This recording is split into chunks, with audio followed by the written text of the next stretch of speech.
こんばんは、ゆなです。マサのレースで注目したいのは馬番8のアナレクタと馬番6のフィレタンです。アナレクタは私とルノさんが本命に推しており、安定感を重視した予想が多いですね。対してノアちゃんとリオさんは少し穴を狙った考え方です。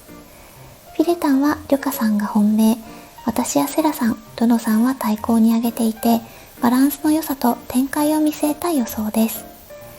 静かな図書館の時間のように馬の流れをしっかり読むことが大切ですね。